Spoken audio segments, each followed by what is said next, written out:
Deommodore Lenoir. He's having a very good rookie season. He started 2 games. In this game, he was starting opposite Josh Norman. I thought the Eagles would go after Norman. He's older. He's slower. He wasn't in training camp.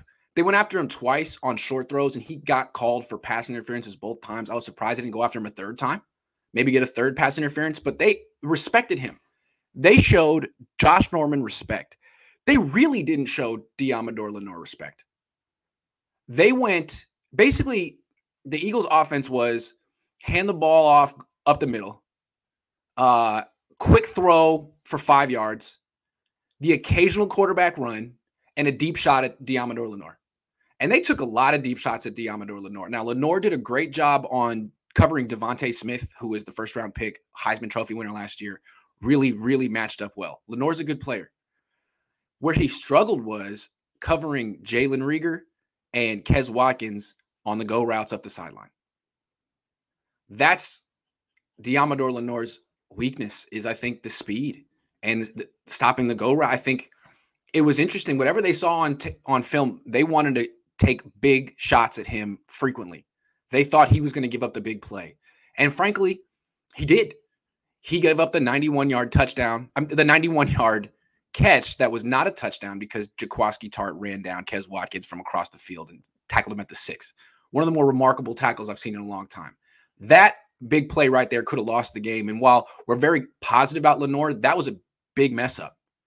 And if he's going to be liable to give up catches like that, he won't stay in the starting lineup very long. Tartt saved him. And you know, the defense got set up. They had the goal line stand. It was remarkable.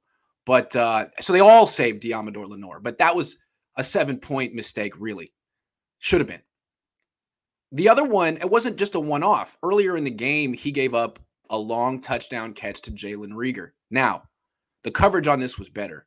Lenoir squeezed Reagor to the sideline, didn't give Reagor very much room to catch the ball and run, and Rieger's foot, 2 feet, really did touch, upon review, the sideline, and it was correctly called back. But that was it was inches. He gave up another long catch and did cover it well, but the guy still caught the ball, and it was, a difference of a couple of centimeters between another long touchdown and an incomplete pass. So he gave up the 91-yard. It could have been a 97-yard touchdown. It was a 91-yard catch thanks to Tartt. Really could have been another, a 30-yard touchdown that got called back because the guy's cleat grazed the sideline. 2 of them.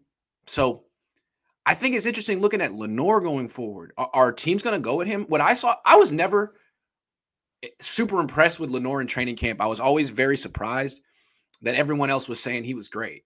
I know he's played well so far, but when I watched him in the one-on-ones, which I guess I put too much emphasis on, but when I watched him in the one-on-ones, he would get beat deep a lot. Whether he was going against Brandon Ayuk, Deebo Samuel, Trent Sherfield, he would get beat deep a lot. Why? He's very aggressive at the line of scrimmage. He plays like he's Jason Verrett. Gets right up in your face. Very confident. A lot of cornerbacks won't do that. You're going up against a good wide receiver. I'm going to play back. I don't want to give up the big play. I'll let you have a 10-yard catch on me. That's okay. Lenoir's not like that. He's very feisty. He's very aggressive. He's very confident. But he's not very fast. He's not slow. He runs a 4.45, which is right, I would say average for a starting cornerback in the NFL. Maybe a little below average for one who's 5'10". Usually the 5'10" corners are really fast. But okay, he's solid. But he would get burned daily in one-on-ones deep. Trent Sherfield, Brandon Ayuk, Deebo Samuel. Meanwhile, Brandon Ayuk is in the doghouse. They don't like Brandon Ayuk right now. They don't trust Brandon Ayuk right now. They like Trent Sherfield, but they don't give him very many passes. Lenoir is starting. But to me, he's not as good as Brandon Ayuk, who the Niners don't trust. So Lenoir is starting almost by default. It's going to be interesting what happens when he goes up against better wide receivers than what he's faced so far. I mean, he didn't get tested week 1. The Lions didn't have any wide receivers to test him. This week, he did a great job against Devontae Smith. Great job. I think what we're going to see is Lenoir against speed. How's he going to do? So he should do okay against Devontae Adams. Devontae Adams is big, but he's not going to run away from Deommodore Lenoir. Lenoir should be right there in his pocket. But when he goes against Tyler Lockett, Rondale Moore, it's going to be interesting to see how he does with that. So I think we come away from this game thinking, man, he really saved it, pushing Jalen Reagor out of bounds on that touchdown. He almost gave it away, too, on that 91-yard touchdown. That was his fault. You got to watch this. It seems to me that the NFL has seen something, and they think he's vulnerable deep. Because it was like they took a lot of deep shots in that game, the Eagles. I didn't like the way they called their offense at all. It was a bunch of tiny little throws to the outside and deep shots and some runs. It was like 3 things they did. Anyway, they really, really went when they took deep shots. It was at Lenoir. Something to watch for moving forward. I don't know what they see from him, but he's just not that fast. Good player. Has a weakness. Not super tall, not super fast. Gonna be interesting to see how that plays out. 2 for the money says, I would like to add Alex Mack to the MVP list. Can we say Jimmy the Sneak? Jimmy the Sneak. All right, we're gonna talk about Jimmy right now.